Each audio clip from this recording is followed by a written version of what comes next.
Hello and welcome to DNA. So the Lok Sabha elections 2024 counting is still underway, but the results are more or less in front of us.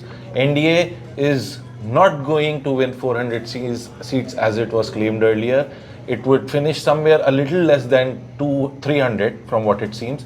India Alliance, on the other hand, has had a surprise performance where they're winning around 230 seats.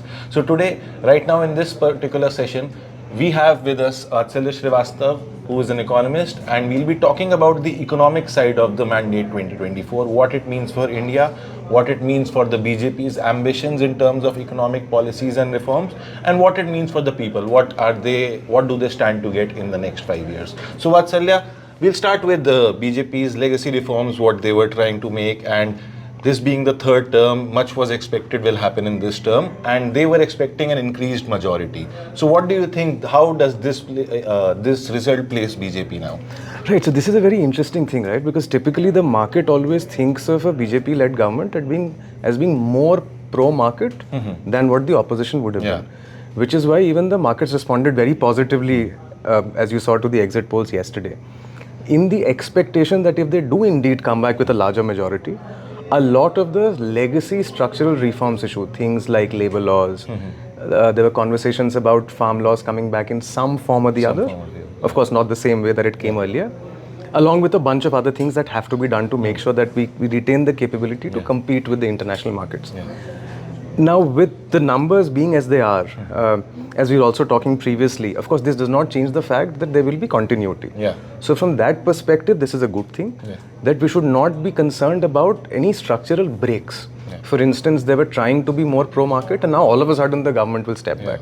So they will have continuity, but the expectation of that they will come in with a thumping majority and this being seen as a legacy-setting term for the Prime Minister, they would want to push through some of the reforms that have been notoriously difficult to do. That seems very unlikely, particularly because the BJP by itself seems to be falling short of majority, which means that they'll have to take alliance partners with them. And that is something that the NDA as an alliance really hasn't had to do for the last 10 years, where essentially it was the BJP taking the decisions and the alliance partners just had to go along.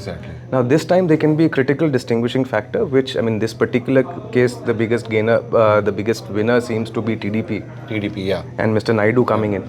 And there can be policy differences and they can rise from very reasonable differences in how they see the economy playing out. In 2019, Mr. Naidu wasn't with the BJP. Exactly.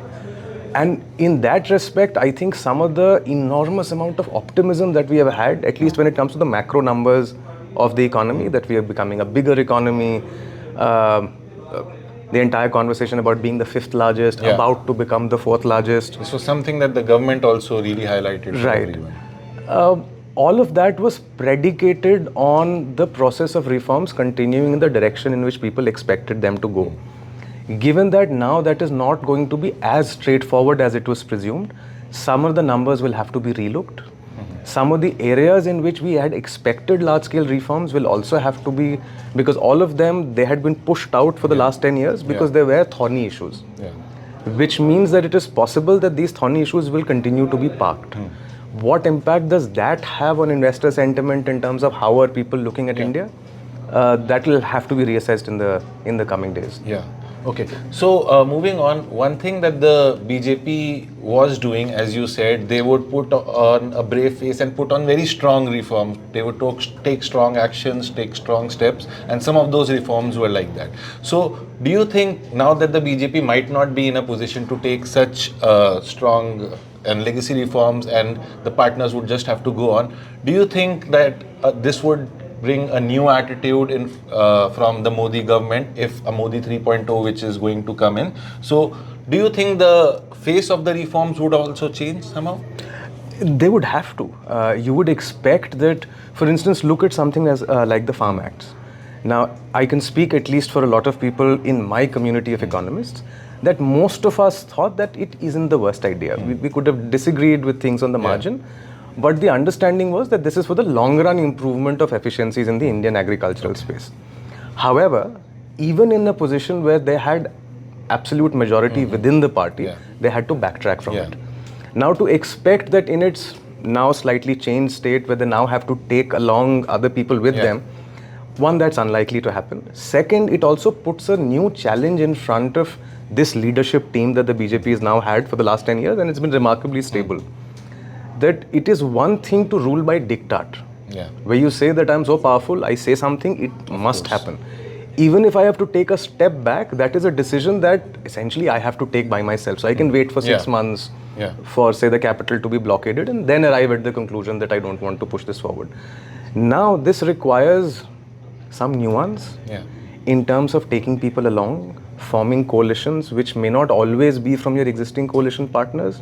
So, for instance, and this is obviously speculation because we don't know how things will play out. Mr. Naidu was always very pro-Hyderabad when he was, let's say, Chief Minister of erstwhile Andhra Pradesh.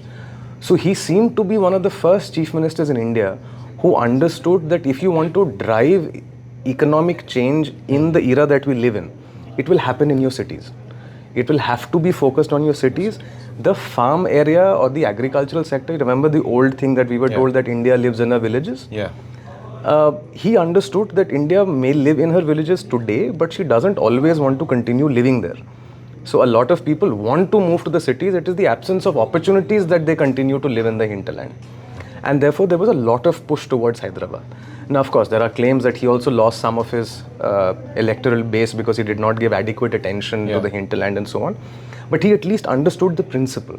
Now, if that is the case, then Mr. Naidu becomes a person who, at least in principle, would understand what the Farm Acts are trying to do. Where the idea is that you unlock the agricultural space, give more choice to farmers, which also means that they can get into commercial engagements. They are not tied to the government setup, which means that they can also potentially over time leave and allow for the kind of economic churn that should happen, and then in the process develop out your urban space. There you can see some degree of convergence between how a person like Mr. Naidu has historically looked at policy making. We don't know where he stands today. And how this government has been looking at it for the past 4 or 5 years. That they've been very clear that we understand urbanization is the way forward. What we want to do in the agriculture space or in the rural area is to make sure that we can provide some bare minimum facilities for people and then create policy structures that allow for more vibrancy in the local economy. However, if you look at certain other areas, that might be the focus on indigenization, for instance. For instance, the erstwhile Andhra Pradesh state was one of the first states that understood that FDIs are very important. So they were looking to bring foreign people in or foreign investors in. For the last year or so, you would have realized that there is a lot of conversation on self-sufficiency. So we are not always looking for FDI. In many cases, we are actively saying, don't do it. We will try and do things at home. Now, so far it has been a partial success. In certain areas we have done reasonably well, in some other areas not so well. But that might be an area where there are fundamental disagreements between, say, a party like the BJP and a party like the TDP. And there it will be the ability to build a coalition, something that was the norm for Indian politics for a very long time, except for the last 10 years. Where you had to come up with compromises in making sure that you can take everybody along. And even here, it doesn't have to be everybody, but at least some of your coalition partners. That will have to come through, which means that a lot of the agenda will be driven by the marginal partner, which, even if it is very small in absolute numbers, can be critical to ensure the viability of the coalition going forward. So the old idea of good policy being held hostage by a few partners, that might come to the fore again. Alternately, we might see a new version of the leadership team of BJP where they might develop the ability to ensure that they can take people along, which is why one of the interesting things will be how the cabinet is structured in terms of what is the level of representation that their partners get, which will also be reflective of is the leadership team willing to devolve certain degree of decision making to their partners, or do they still want to keep it more centralized? So in terms of what kind of changes we see will depend a lot on what is the governance structure that we see emerging over the next week to 10 days. So from a policy point of view, do you think this would bring in more fiscal prudence, or how would it be? So that is the interesting bit, because if you recall, one of the things that the Indian budget was praised for the last couple of years, actually a little bit more than that, were two things. One was capital expenditure. So the focus was on increasing infrastructure spending, which is of course required for a country like ours. And the second was fiscal prudence. Now imagine that you are a coalition that had built up its election pitch based on the fact that I am fiscally prudent and I am spending on capital expenditure, and you do not get the numbers that you want. Which means not only you might you be hamstrung by having coalition partners who may not agree with you, you might also have to reassess in terms of what type of pitch works with the Indian voter. Yeah. Which means that there might be some strategic pullback even without any intervention from coalition partners. So fiscal prudence, for instance, requires, or one of the ways in which we looked at fiscal prudence was to move away from a lot of inefficient subsidy schemes which were linked to products and move to direct benefit transfers and ensure that it goes to the people and so on. So it's not that you pull back the welfare state entirely, but you at least limit the amount of leakages in the distribution system. Now there might have to be a rethink because those leakages also benefited a lot of people in the value chain. And if that rethink happens, then the structural reform agenda will be parked irrespective of what the coalition partners do. So I would see this as there's at least some degree of, there should be some degree of concern around whether we will continue to be as fiscally prudent or not. Okay. So moving on to the next question. So what about disinvestment? So BJP has been doing very actively going through with its disinvestment policy, and it had quite ambitious plans for the third term itself. So now that the BJP won't have its own majority, what do you think? How will that affect their plans? So one, I'll push back a little bit in terms of that they have been very good at it. They have been saying it repeatedly that they want to do it at a large scale.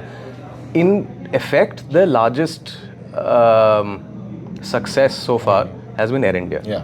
And to be fair, that was a relatively large chunk. And the expectation was that this is being done strategically at the end of the second term, because the third term, as you said, is going to see more disinvestment. I think that is going to slow down significantly. The policy has received a lot of backlash from the opposition as well as some other quarters. So right, and so here two things can happen. One is that the disinvestment agenda was driven largely by two things. One, the Prime Minister famously said, it's not the government's business to do business. I mean, he was paraphrasing somebody else, but that was the idea. So essentially, the government should not be in the process of running profitable businesses because they may not be as well suited to it. The thing is, many of the government's companies are running businesses. They're actually also doing particularly well.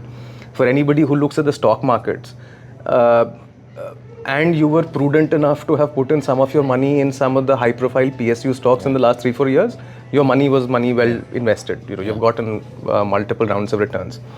So in one sense, the reason for disinvestment is weaker than what it used to be, because many of the old BHEL, for instance, for the longest time was seen as a relic of the past. A remnant of the socialist era where we thought that all of the machinery has to be built by us, and now the machinery that they're building is non-competitive, it is not at the cutting edge. But BHEL has done remarkably well in the last 3 or 4 years. Similarly, HAL, Hindustan Aeronautics, they've also done remarkably well. So at least at the top of the pyramid, the fundamental argument for disinvestment has become weaker because some of them have started doing better. Also, the public sector banks have been doing a lot better than what they were over the last decade or so. The second part of it was, there is this group of large public sector entities that have been in existence for a long time but have faded from the public memory because they've just become so irrelevant that we don't even know what they do. I think there the argument continues to be strong, and I don't think that this will change anything in terms of their ability to get rid of them. Where they will struggle is to find buyers. So for instance, many states have been trying to privatize the distribution part of their electricity. That continues to be a bottleneck. So we have done very well in terms of building out our production capability. Our transmission capabilities have improved significantly. Distribution continues to be a problem. Many large states in India, and there's no point taking names at this stage, who have tried their floated tenders to try and get bids from private players, nobody wants to buy them. So if you're looking at the absolute bottom, where the argument is the strongest, there I don't think it's a willingness problem on part of the government to sell it. There's a willingness problem on the part of the private sector to buy it. Why would you want to get your hand? So, for instance, Air India also had large debts, they had large losses, but they had a legacy brand, they had, say, parking bays in airports across the world, they had time slots that you wanted, and so on. Exactly. In many of these, I mean, there are bicycle manufacturers that are central, say, public sector entities. Nobody's ever heard of any bicycle being ever made in that factory. But why would you go in and buy it out? So that argument, I think, will continue in terms of, I don't think there will be either willingness or the need to privatize family silver as it used to be called. So government entities or government business entities that are making money. For the ones which are not, I don't think it's a political willingness problem. I think it's an economics problem where it just doesn't make sense for anybody to buy them. Then the question becomes, can you dissolve them? There, I think, we'll go back to the old question of whether you can keep making your pitch about development and efficiency, or do you have to reassess a little bit and just write it off as a welfare program? That it continues to have 500 employees, we will just keep this alive to make sure that we keep paying this 500 employees. Okay, so that's a very interesting one on the disinvestment approach. That it's so moving on. So the final question for this round. So I'd like to come back to the Aam Aadmi, the common man. So what can the common man expect from Prime Minister Modi's third government, which most probably we'll be seeing? So what can they? Because till now, Prime Minister Modi has been seen as someone who empowers the country as a whole, builds the nation into an economic superpower. But there are corners of dissent in terms. Government jobs is a thing that is a sticking thorn in for this government. There haven't been many government jobs. That is the pitch. The other thing is that Prime Minister Modi has himself been against the freebie culture, what he says about welfareist policies, that is. So, and he termed a word called bravery culture also. So, do you think there will be a change in that outlook of the government? What can the people expect? So, I mean, this is very interesting because I think that the BJP team will themselves try and go through the data and try to see where is it that a lot of the hurt is coming from. In the sense, I mean, their vote share has largely remained constant. So they probably haven't lost ground. And some of it has to do with the coalition dynamics and so on. So there might not be a lot for them to see. But one of the things that is interesting is that what has to be remembered, that the idea that Mr. Modi seemed to be pitching for, which is that this is essentially us reclaiming our place of pride in the world. So you're supposed to bear a lot in the name of the country. The question is, who was bearing a lot? Now, historically, and this is true for all developing countries, so this is not specific to India, this is not specific to this party. The emerging middle class is the one that has to take on a lot of the burden when it comes to the monetary part of it. We pay the highest direct taxes. You pay the highest indirect taxes because you also engage in the process of buying in goods that is significantly more than people at the bottom of the pyramid. But you don't have the ability to save taxes like the people who are at the top of the pyramid do. So, for instance, it'll be very difficult for you to claim that you're an agriculturist and then go buy land in its name and so on and so forth. So, one of the areas where I think that there'll have to be some reassessment, that while last 10 years of economic growth has ensured that your middle class keeps growing, which is a good thing, as you enter the middle class, your burdens increase. And over the last 10 years, there has been no attempt to ease that burden. So if you see, I mean, even the new tax policy that had come in, the new tax system, it is an attempt to simplify it, but it does not reduce your tax burden in any way. In fact, there's a section of the middle class for which it simplifies the tax, but there's also a section which is still going for the old structure. Right. I mean, I continue to do the same thing, it's right? Me so, too, it's the same thing. So, essentially, your aspirational class, right? So, today I am roughly in a position where in the 90s when we were growing up, we were told that this is what you should be, right? You should be able to wear a decent kapda, you should be able to get a decent car. Absolutely. The thing is, this is the portion of the society that is carrying a very heavy burden. Now, one of two ways of looking at this. A lot of my economist friends will say that this continues to be a very small proportion of the population. And therefore, why should any government care about them? So the narrative will continue, let them slog at it. The alternative claim is, while this is still in absolute terms a relatively small portion of the population, and I dispute the numbers that a lot of people say in terms of 25,000 rupees being the 90th percentile, and we can get into that if you're interested. This is the class that you want to grow. your claim has to be that you should aspire to get into this class. If the life is this, if the life of this class is seen as being burdensome, not being as rewarding as it was thought to be, this is akin to killing the Indian dream before it started. So here's my guess. I think not in this budget, but in the next one, we will start seeing some modifications to the direct tax system. Also, if you see, GST numbers have been astonishing, right? When everybody continued to say very inefficient system, implemented poorly, all of these things, but your GST revenues continue to go through the roof. Now, if that is the case, you can make one of two arguments. You can either say, see, the government continues to need a lot of money, but this government, and I would hope that they continue to stick to that claim, their claim was we want to provide good governance, but the size of government should reduce. So what we do, we want to do well, but we want to do fewer things. If that is the case, you don't need as much money. So if you're getting higher and higher tax revenues, you might also consider want to say pull down on the indirect taxes a little bit. And because the indirect taxes, remember, also benefits people at the bottom of the pyramid because they also buy goods and services in the market. So that is something that at least I see happening, that there's going to be a reassessment, that so far in the last 10 years, the government's approach was, let me get as many resources as is possible and then let me decide how best to spend it.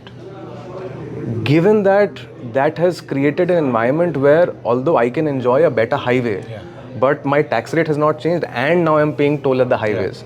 At some point you have to provide some degree of at least perceptional relief to the people who you want to portray as the aspirational class of the country. So tax rates is one area where I see things changing a little, maybe not in the first one that's going to come up right now, but in the one after this. Okay, so what about welfare schemes? Can we expect more welfare schemes from the government in this third term, knowing that the opposition has been really pitching for welfare schemes and making it part of their manifesto? Which was the Revedi claim that you made. One is, it's an odd claim because this government also has a lot of welfare schemes. Absolutely. All sorts of welfare schemes. In fact, one of the schemes that I got to know on the ground, which is working for this government, was the free ration scheme, which actually started during COVID, but they decided to just take it ahead. Right. So, I mean, imagine providing essentially food subsidy support to more than half of the population. So it's difficult to be more populist than that. Absolutely. So in that sense, I think that this was a electioneering kind of claim. They were they did continue to be welfarist to a certain extent, and at least from my perspective, it's not the worst idea. Given the kind of development stage we are, there is need for some of those things to continue. What I think we can expect to see is some more smart scheming, and I'll give you an example of this. There was a scheme called Lakpati Behna. Right? Now, I can pick out one of my first year economics students and ask them what the GDP per capita of the country is. And they'll give me a response of about 2,000 to 2,500 US dollars per year. If you take that number, that's amount to about 2 lakh rupees a year. Which means the statistical average Indian earns 2 lakh rupees a year. So if you're a Lakpati Behna, you're below the average. It's not something to celebrate. But what are you claiming? You were playing on my memory, because when I was growing up, Lakpati was a word that was used for very rich people. So it sounds like something grand is happening. But in reality, you're saying that this is below the average Indian per capita. Now, of course, people will talk about that there are inequalities and there are people, but that's true. But essentially, for this scheme to succeed, what I have to do is simply count the number of people who are half of the national income average and say that we have created so many Lakpati Behnas. So I think there's going to be some creative scheme making of that sort. In terms of increasing welfare schemes, I think they will engage in some clever rebranding like they have done in the past. I don't think they will increase it significantly, because if they are to give any tax breaks, which is what I am expecting, then you cannot increase your welfare spending by too much. You can be clever about it. You can bunch some of them together. You can reduce the inefficiencies in certain schemes. I still think they will shy away from some of the things that previous governments have done. So for instance, I am reasonably confident, and this is something that I should say with a lot of care, because we don't even know how this thing is going to be structured. But given the limitations of information, my guess is they would not engage in things like, let's say, waiving of farmer loans. That is something that they're very unlikely to do. Because it creates one, long run problems, and second, it again antagonizes the voter that they are hoping as the country grows richer, essentially the middle class will keep growing. And if the party wants to survive, which I think BJP has by now displayed a very Congress like intention of perpetuating itself over time, that is the voter that they're trying to tap into. Which means for some short run gains, you don't want to antagonize an entire range of people for the times to come and risk a completely new kind of challenger coming up. Because so far the idea was that almost every party, at least on economic issues, would be to the left of the BJP. The BJP itself is not very right in terms of economics, but the others would be to the left. But if you keep moving here, you open up the possibility that somebody new comes in further to your right and says something on the lines of what happened in Argentina, for instance. Argentina had its own economic problems for a very long time, and they had this radical person who had come up. Now, of course, they have a presidential system, so it's slightly different, who essentially said, let's go back to absolute bare essential laissez-faire system. Now, the experiment is ongoing, and we don't know how it will work out. But I don't think they're going to risk that. So I think they will try to preserve their appeal to the middle class, which means that they will not engage in explicit increase in welfare schemes. They will continue with the ones that they have. They will engage in some clever rebranding. They will not engage in some of the things that they have explicitly called out as being wrong. For instance, distribution of free electricity mandated by the center. For instance, for a certain number of units, I don't see that happening. And that would mean that they would have at least some space to reduce the tax burden. So I think that these two things come together there. So that is our small analysis, a quick analysis of what to expect from Modi 3.0's economic policies if that government happens with a reduced majority. But this could be more prudent, they could be more prudent, but more or less they're expected to stay on their same course. So that was us. I have Vatsalya with me. Keep watching DNA for more such updates.